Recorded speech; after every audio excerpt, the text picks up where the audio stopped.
Australia related সবচাইতে viral and most demanding topic হচ্ছে বাংলাদেশ থেকে অস্ট্রেলিয়া ওয়ার্ক ভিসা। বিভিন্ন গ্রুপে not only from Bangladesh, different countries থেকে মানুষজন ওয়ার্ক ভিসা খুঁজে। আসলে ওয়ার্ক ভিসা না, জিনিসটা হচ্ছে এমপ্লয় স্পন্সর্ড ভিসা। অনলাইনে ইনফরমেশন গ্যাপ আছে বা অনেক মিসলিডিং ইনফরমেশন আছে, তো সবাই না এটা ফুল টার্মটা জানে না। কিন্তু অস্ট্রেলিয়াতে অ্যাকচুয়ালি বিভিন্ন ধরনের এমপ্লয় স্পন্সর্ড ভিসা আছে।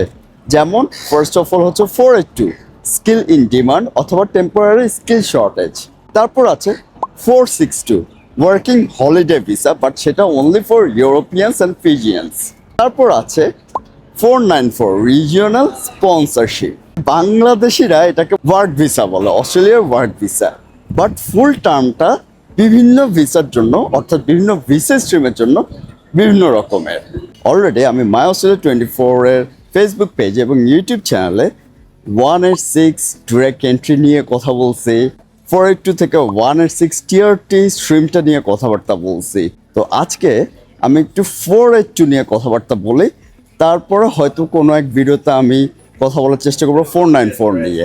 482 ভিসাটা হচ্ছে স্কিল ইন ডিমান্ড বা টেম্পোরারি স্কিল শর্টেজ ভিসা। এখন এই ভিসাটা কারা অ্যাপ্লাই করতে পারে?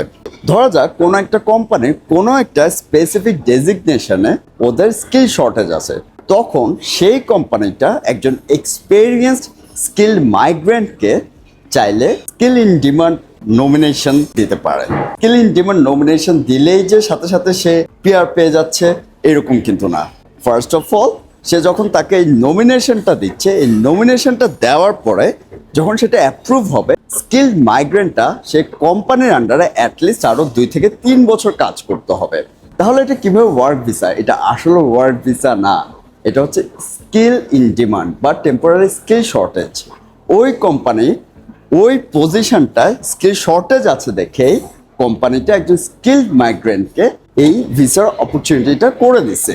কিভাবে বুঝবো যে এমপ্লয়ারটা অ্যাকচুয়ালি কোনো স্কিল মাইগ্রেন্টকে স্কিল শর্টেজের জন্য নমিনেট করবে? এই কোম্পানির কি SBS আছে কিনা, অর্থাৎ স্ট্যান্ডার্ড বিজনেস স্পন্সরশিপ সার্টিফিকেশন আছে কিনা।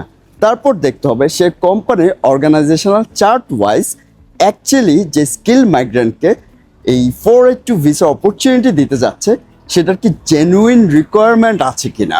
জেনুইন রিকোয়ারমেন্ট না থাকে তাহলে অলরেডি যারা আছে তাদেরকে বাদ দিয়ে কেন এই স্কিল মাইগ্রেন্টকে এই অপরচুনিটিটা দেওয়া হবে সেটা প্রুফ করতে হবে, অর্থাৎ জেনুইন রিকোয়ারমেন্টস আছে কিনা সেটা প্রুফ করতে হবে।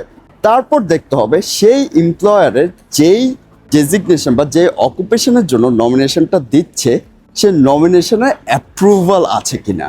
সো অনেকগুলো টেকনিক্যাল টার্মস আছে। যেহেতু আমি কোনো মাইগ্রেশন লয়ার বা এজেন্ট না, আমি এই ব্যাপারে ফুল অ্যাডভাইস করতে পারবো না। কিন্তু আপনারা হয়তো আমার অনেক ভিডিওতেই একটা এজেন্সির কথা শুনছেন, যেটা হচ্ছে গ্লোবাল হাইটস এজেন্সি।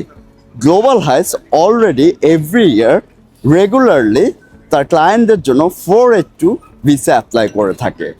আপনি যদি অস্ট্রেলিয়াতে থেকে থাকেন এবং আপনি যদি মনে করেন আপনি স্কিলড এবং কোনো একটা কোম্পানির বা আপনার যে কোম্পানিতে কাজ করতেছেন সেই কোম্পানিতে 482 সুযোগ আছে, তাহলে আপনি চাইলেই গ্লোবাল হাইটসের একটা অ্যাডভাইস নিতে পারেন।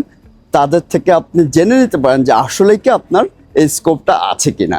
এবং যদি আপনি 482 সিকিউর করতে পারেন, সেই 482 থেকে আপনি 186-এ ট্রানজিট করতে পারবেন। অ্যান্ড 186 হচ্ছে পার্মানেন্ট রেসিডেন্সি ভিসা।